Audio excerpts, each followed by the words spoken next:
Good afternoon, everybody. I apologize for my tardiness. We had some technical difficulties, as you could see, but I think we are ready to rock, so let's get to it.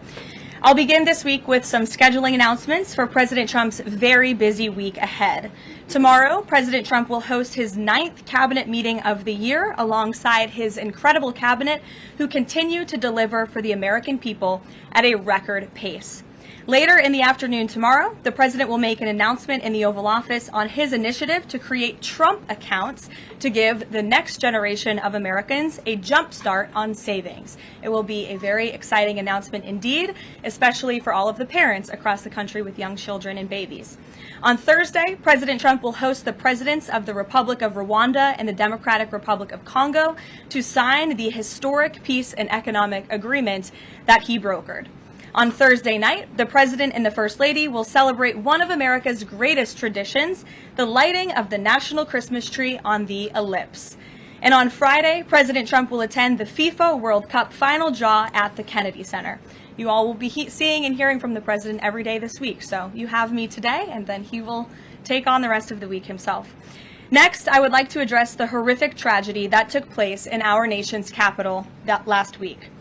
A foreign terrorist that the Biden administration failed to properly vet ambushed 2 members of the West Virginia National Guard who were honorably serving here to keep the residents and visitors of Washington, D.C. safe. U.S. Air Force Staff Sergeant Andrew Wolf was severely wounded in the attack and remains hospitalized while he continues to fight for his life. Tragically, U.S. Army Specialist Sarah Beckstrom died of her wounds. She was just 20 years old. President Trump and the entire White House are praying for Andrew's full recovery at the request of his parents and their personal phone call with the president over the weekend. And we are keeping Sarah's family and friends in our prayers during this unimaginably difficult time. Sarah and Andrew represent the very best of America. 2 young patriots who were willing to put on the uniform and risk their lives in defense of their fellow Americans. Both of them truly embody the profound words spoken by Jesus Christ in the gospel. Greater love has no one than this, to lay down one's life for one's friends. Sarah and Andrew are heroes, and we will never forget their sacrifice. That means ensuring the monster responsible for this atrocity is prosecuted to the fullest extent of the law and faces the most severe punishment possible. It also means reckoning with why this atrocity was allowed to happen in the first place, so that it may never occur again. Here are the facts.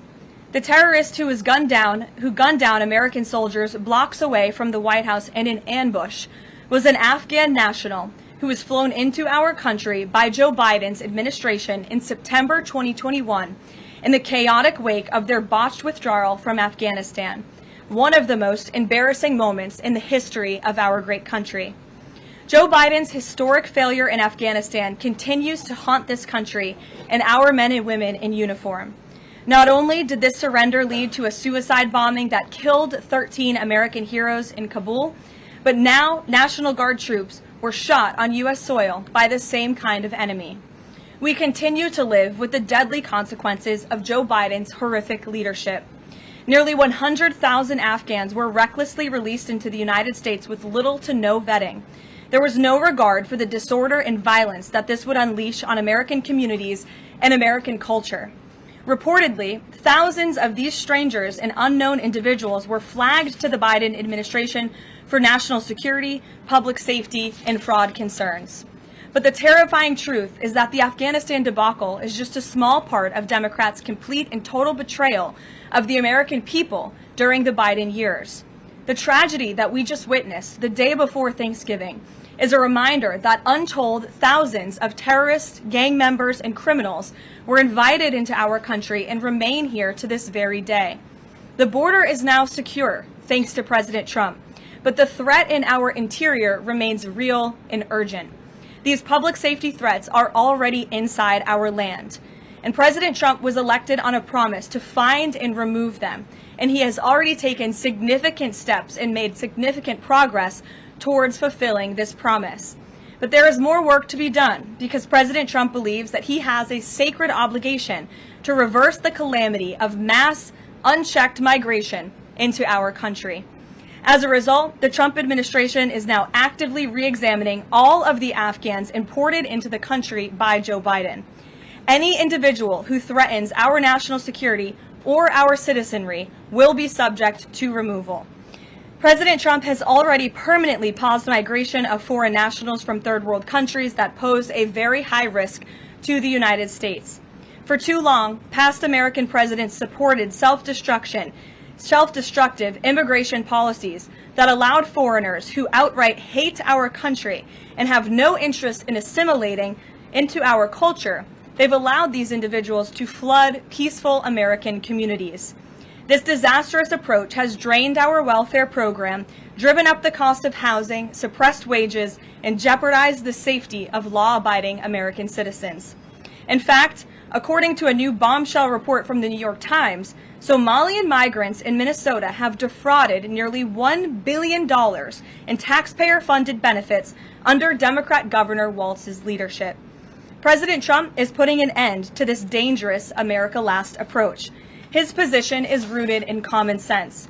In the wake of last week's atrocity, it is more important than ever to finish carrying out the president's mass deportation operation.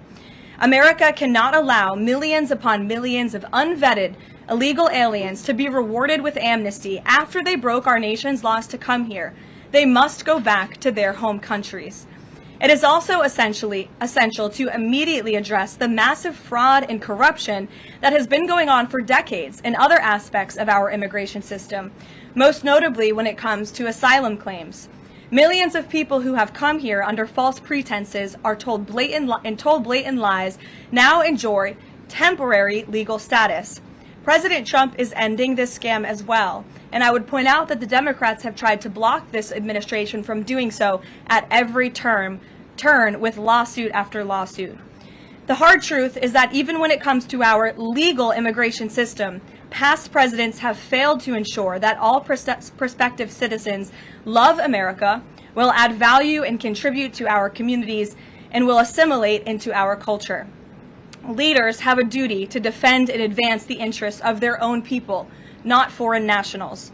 Leaders also have a duty to preserve the integrity and character of our nation's national identity. That is why President Trump is more committed than ever to fully restoring American sovereignty by keeping our borders secure, removing all illegal alien invaders, and rebuilding a legal immigration system that makes sense and benefits our country.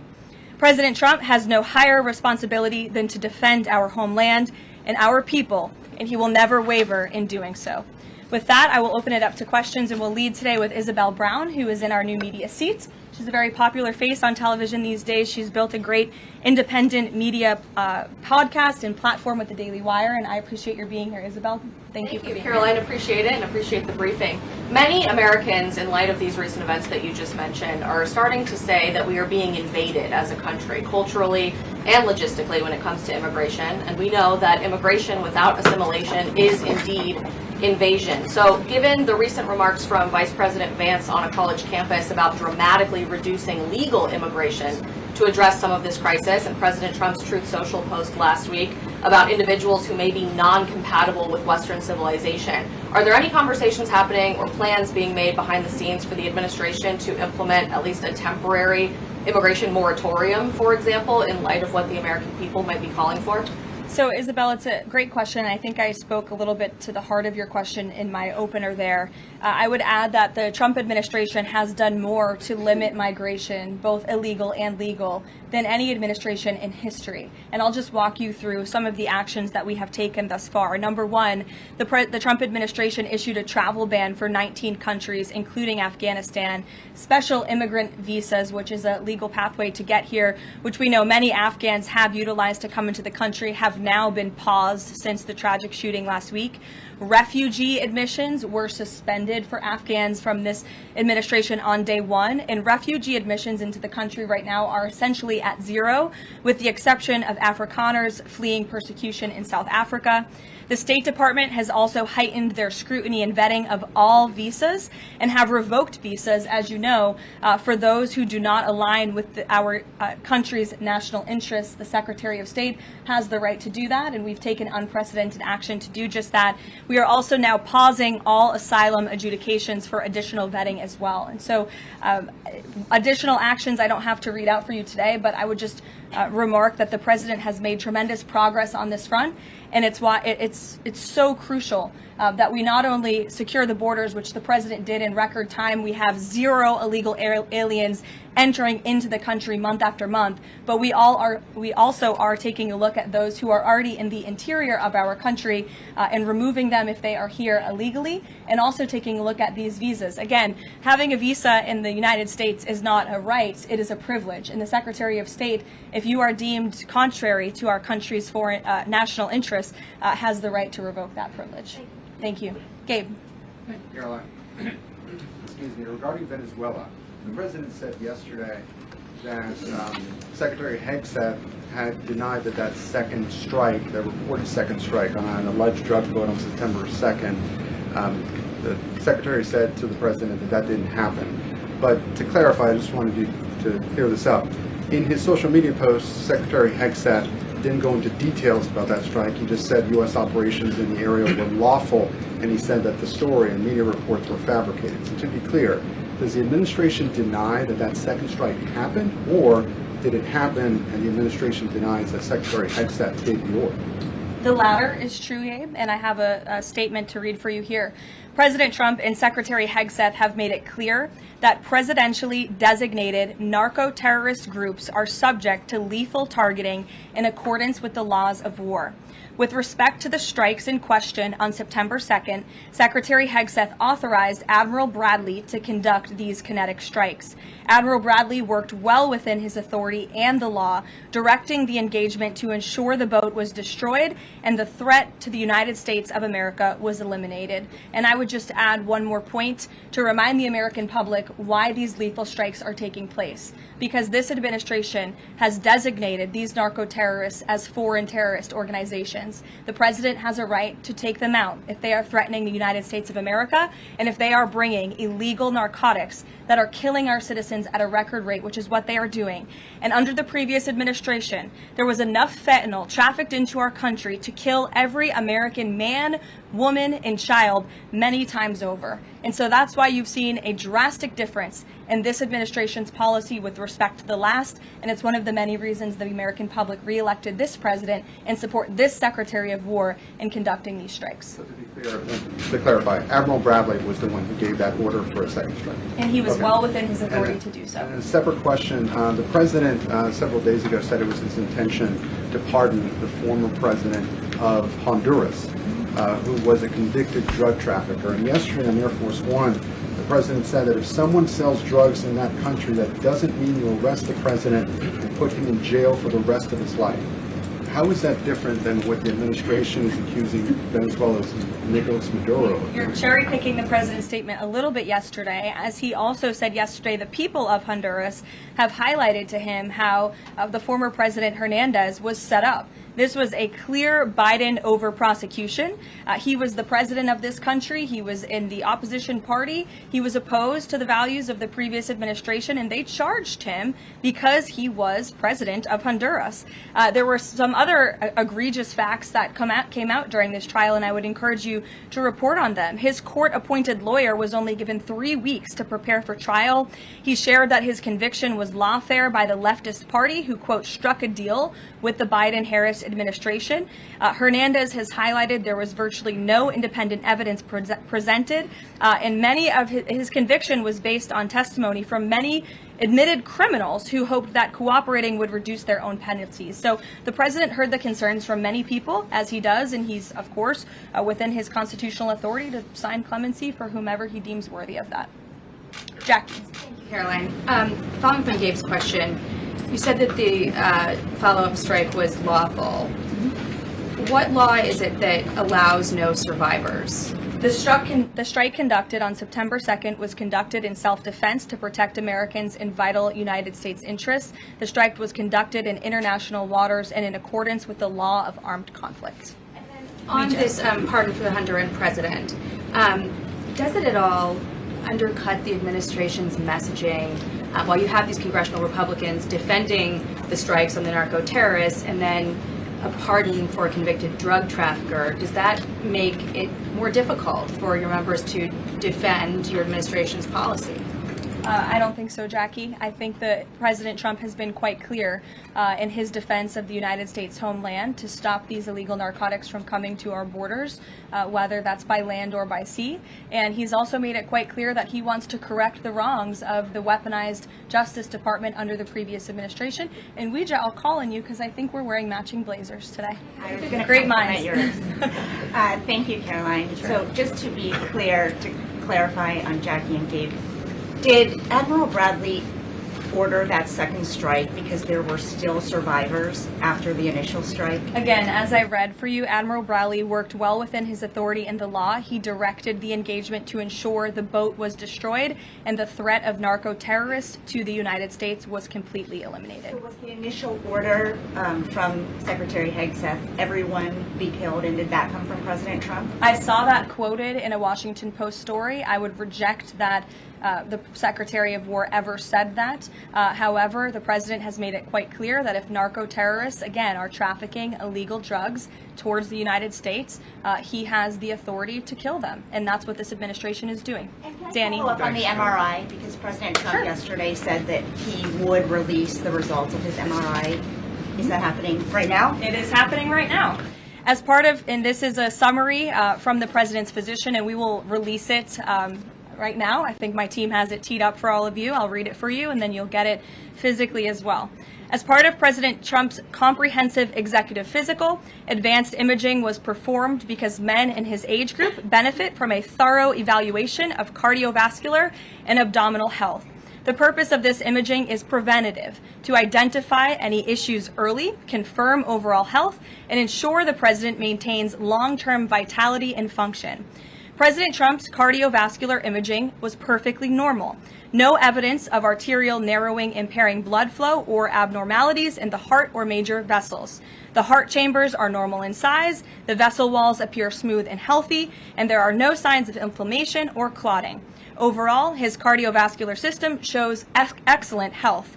His abdominal imaging is also perfectly normal. All major organs appear very healthy and well perfused. Everything evaluated is functioning within normal limits with no acute or chronic concerns. In summary, this level of detailed assessment is standard for an executive physical at President Trump's age and confirms that he remains in excellent overall health. Again, we will provide that to you. I think that's quite a bit of detail, and in the effort of transparency, the President promised it last night, and we have delivered today. So there you go. Danny. Thanks, Caroline. Just going back to Venezuela, can you confirm that President Trump is going to be hosting a meeting of his national security team in the Oval Office today on Venezuela? And what are they going to discuss? Are they hoping to reach a kind of final decision on that?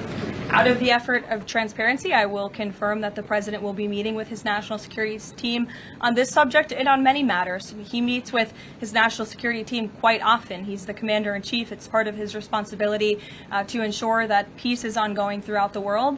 I'm definitely not going to detail the specifics of a meeting between the President and his national security team that's taking place in the Oval Office, but I'm happy to confirm that meeting is taking place for you. Can you tell us, is there still, what's the position on whether US troops on the ground is a possibility there? Is that, I know you've answered that before, but what's the current operative In status? Venezuela? I think my previous answer stands. There's many options at the President's disposal that are on the table, and I'll let him speak on those. Ed.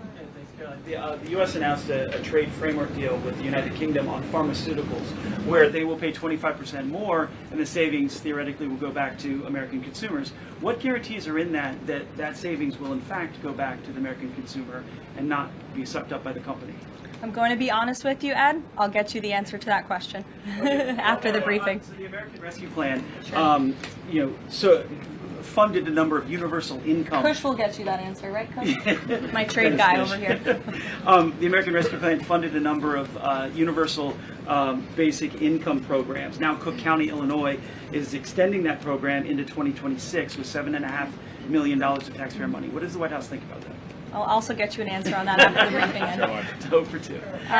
Go ahead. Sure. And then in the interest of transparency, does the White House support releasing the Department of Defense's video of those September 2nd strikes on those military votes? And also, separate topic on presidential pardon power. Why did the president commute the sentence of David Gentile recently? He's a private equity executive. He served 12 days out of a 7-year sentence.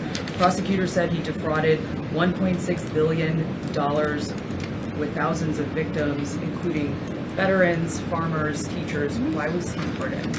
To your first question, that's definitely not a decision for me to make. I would defer you to the Department of War.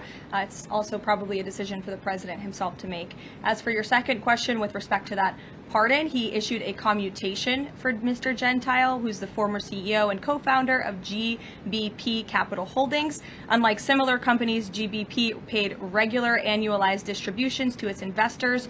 In 2015, GBP disclosed to investors the possibility of using investor capital to pay some of these distributions rather than funding them from current operations.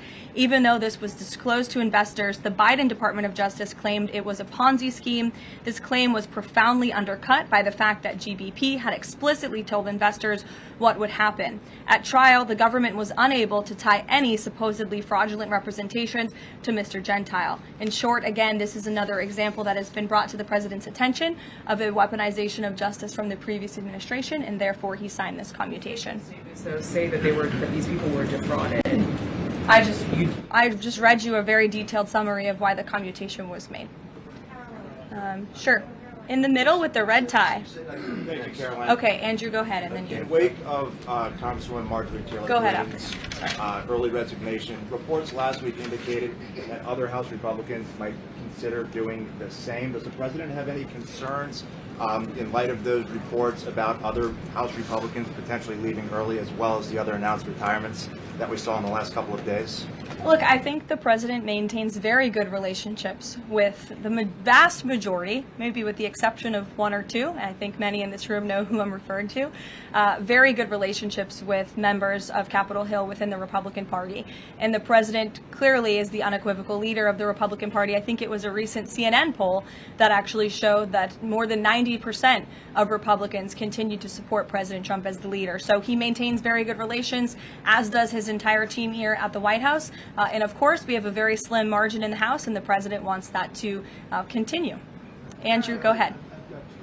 Sure. First, on the Venezuela strike, you said that second strike was in full accordance with the law of armed conflict, but the Navy's own manual of law of war says that specifically firing on survivors from a wrecked vessel is an example of a war crime that's forbidden under U.S. law and the law of armed conflict. So how was that second strike in following law of armed conflict and then second on immigration? Again, Andrew, I would reiterate to you the strike was conducted in international waters and in accordance with the law of armed conflict. And since somebody asked about Congress, and it's sort of related to Venezuela, I also want to add that Secretary Hegseth spoke with members of Congress who may have expressed some concerns over the weekend. And there have also been 13 bipartisan briefings to Congress on the Venezuelan strikes. There have been a number of document reviews for members of Congress to review the classified DOJ Office of Legal Counsel opinion and other related documents. 29 senators and 92 representatives have reviewed those documents, which is about 2/3 of those are Democrat members, and they have been made available to all 100 senators, all 435 members of the House, and to general counsels of the relevant committees on a bipartisan basis for their review. On immigration, during your topper you said, and I quote, "Leaders also have a duty to preserve the integrity and character of our nation's national identity."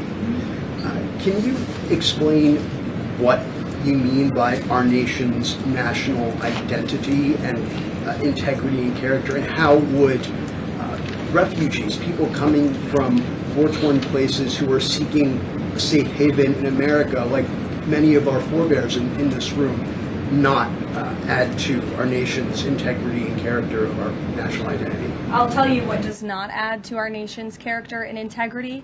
is refugees who come here under the alleged plight of asylum and fleeing persecution, and then come to the United States to abuse our system and rip off American taxpayers. And as I pointed out, the New York Times, to their credit, it was about 6 months too late, but they did write about how Somali immigrants in Minnesota have been ripping off American taxpayers. In fact, 86 people have been charged in a rampant and widespread fraud scheme spanning multiple programs in Minnesota.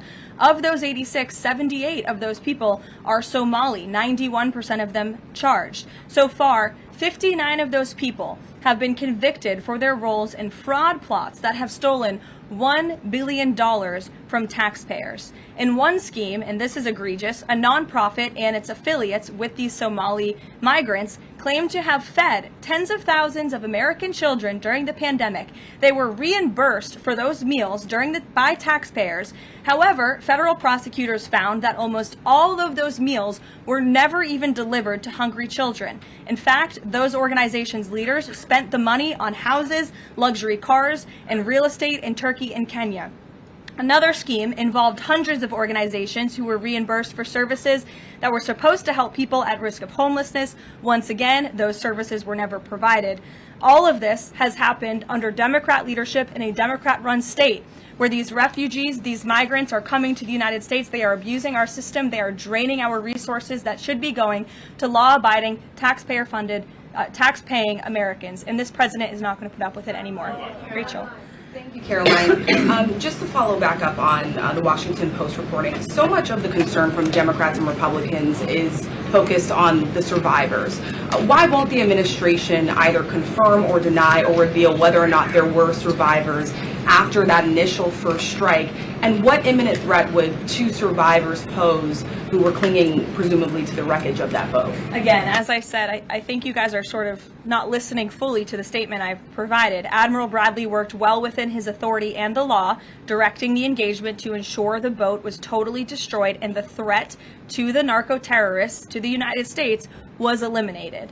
And for any further questions about his thinking, I would defer you to the Department of War. I obviously wasn't in the room for these. Just to follow up, Karoline, just on the administration's policy when it comes to survivors, was there a change in policy after this strike on September 2nd? The Washington Post is reporting that these two survivors were killed after a second strike, but then in October, two people were rescued and returned to Colombia and Ecuador. So was there a decision that was made to handle survivors differently after these strikes? Not to my knowledge, no. Steve. The president confirmed that he spoke to the Venezuelan leader. Are you trying to negotiate his departure? Is there an asylum deal under work? President, as you know, last night on Air Force One, he said, I don't want to comment on that, but I did speak to him in the effort of transparency. So there you go. You got your confirmation. I'll let him speak further if he wishes to on the details of that conversation that took place. Steve Witkoff is headed to Moscow. How close are you to some sort of Ukraine agreement? I think the administration feels very optimistic. Obviously, you've seen, Steve, that the president's entire team, including Special Envoy Witkoff and Secretary Rubio and the vice president and the president himself, Secretary Hegseth as well, have been working so hard on this effort, and they all really want to see this war come to an end. And so just yesterday, Sunday, I believe that was yesterday, they had very good talks with the Ukrainians in Florida, and now, of course, Special Envoy Witkoff is on his way to Russia. This is sort of the shuttle diplomacy that you've seen from this administration play out, where we speak equally with both sides. We put points on paper. Those points have been very much refined, but as for the details, I will let the negotiators negotiate, but we do feel quite good, and we're hopeful that this war can finally come to an end. Stephen. Thank you, Caroline. I've got a question about Ukraine and then a clarification about the immigration changes that are happening. On Ukraine, President Trump very briefly yesterday said that corruption issues there were not helpful to the peace process following the resignation on Friday of President Zelensky's top aide, Andriy Yermak. We were told from your podium in the prior administration that, quote, there is no indication that there's been any kind of widespread corruption involving U.S. resources in Ukraine. What is the Trump administration's view of corruption issues in the wake of Yermak's resignation, and how is that impacting peace talks? Well, look, I think the president has made it quite clear, as he said last night, corruption is never helpful. And he does not want to see American tax dollars taken advantage of, which is why he has stopped the endless checks that were being written by the previous administration to fund this war. The United States is selling weapons to NATO that are being sent to Ukraine. That's a very different thing than the American people writing blank checks to a war effort very far away. It does not degrade the administration's determination to see this war come to an end, but I think it exemplifies the president's desire to always put the American people and the American taxpayer first. On immigration, you mentioned, or you emphasized that there would be a review of the Afghans who were resettled here under the previous administration. Yes. There's a lot of changes happening right now to asylum and to green card holders. What should the 2 million people with pending asylum claims, or the roughly million people from the 18 other countries of concern, know about what's going on in the review? What's the status of all these other people? They're essentially paused for review, and the Department of Homeland Security is taking this very seriously, because we are not going to allow soldiers like we saw in American streets last week to be gunned down at the hands of these foreign nationals who had the privilege of coming to the United States of America. And unfortunately, this is not the only example of a dangerous Afghan who was let in by Joe Biden, who went on to harm the American people. There was an Afghan national who was let into the country under the Biden administration through Operation Allies Welcome, who shot and wounded 2 Fairfax, Virginia police officers during a routine traffic stop. He was killed by return fire after declaring, quote, "I should have served with the explicitive Taliban." 2 Afghan nationals were given legal status by the Biden administration as well, who were arrested and prosecuted for plotting a terrorist attack in Oklahoma just before Election Day in 2024. We all remember that. They possessed hundreds of rounds of ammunition and had pledged their allegiance to ISIS. There was also an Afghan national who was on the terror watch list who was apprehended by Border Patrol in 2024, but then he was released into our country by the Biden administration. Again, let's just highlight the absurdity of that. Border Patrol apprehended a terrorist, and then the Biden administration, because of their lax policies, still allowed him to come into the United States of America. I think everyone in this room, whether you want to admit it or not, does not want that individual living alongside you in your American neighborhood. And that individual was later arrested again after being allowed to live in the U.S. at large for over a year. Another one, a criminal illegal alien from Afghanistan, was arrested by ICE in 2025, convicted of second-degree assault, was previously allowed to stay in the country by the Biden administration. I have several more examples here. I'm happy to provide them to anyone in this room. John. Thank you, Karoline. First of all, happy Thanksgiving to Thank you. and your young family. Hope you enjoyed it. I have 2 questions unrelated. The first, back to Afghanistan. My son and I walked by the horrific shooting less than 1 hour before it happened. So for anybody that's here, this thing's real. You outlined all of these unvetted Afghans that that were let in by Biden. We just had one the other day that was going to blow up a DHS building. Can you be specific on what the Trump administration is doing now to re-vet those that are here so that we don't get a repeat if we had what we had Wednesday night?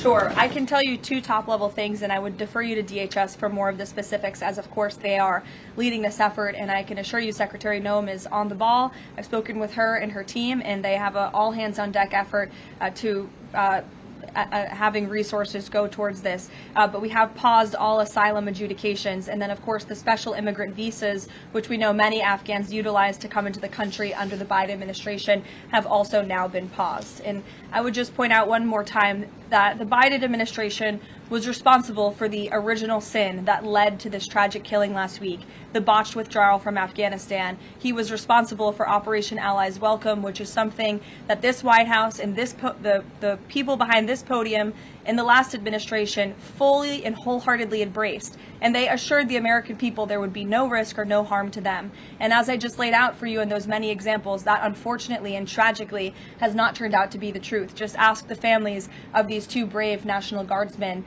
one who is no longer with us and one who continues to fight for his life. So I know the president is wholeheartedly focused on this effort, and I think unfortunately these events do remind us why it's so important that the president's mass deportation operation continues. With that, Follow up. The White House today launched a new fake news portal, which I found interesting. What is your objective with that, ultimately? And are you going to name the news networks? And are you also going to name some of the correspondents, some which may be here today? yes. We are. I'm glad you noticed. Much to the dismay of some of your colleagues in the room, John. And I think it goes to our original promise on day one to hold the media accountable, because unfortunately, and we deal with this all day, every day around here, there are so many fake stories that are unfortunately written that have inaccurate characterizations of meetings that took place, and it's all based on anonymous sourcing. And, you know, the standard for journalism, unfortunately, has dropped to such a historic low in this country.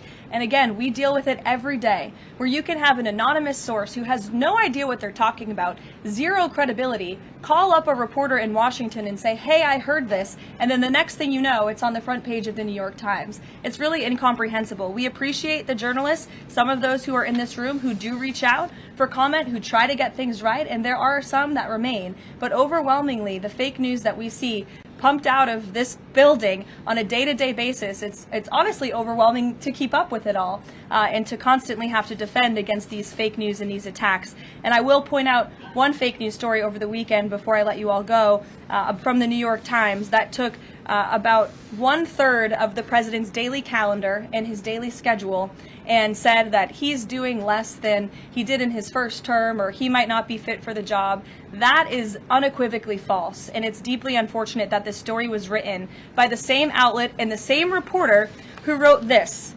Biden is doing 100% fine after tripping while boarding Air Force One. Oh, same outlet, same reporter who wrote that President Trump is not fit for the job. Are you kidding me? You all see him almost every single day. He is the most accessible president in history. He is taking meetings around the clock. Another one. Biden declared, quote, healthy and vigorous after his first presidential physical. I don't see headlines like that too often about this president. Again, same reporter, same outlet who wrote falsely over the weekend that President Trump is not fit for the job. I can assure you he absolutely is. You all see that with your own eyes on a daily basis, and the president's physician has now given you all 3 detailed reports on the state of the president's health. So with that, I will leave you all, and we'll see you tomorrow. Thank you.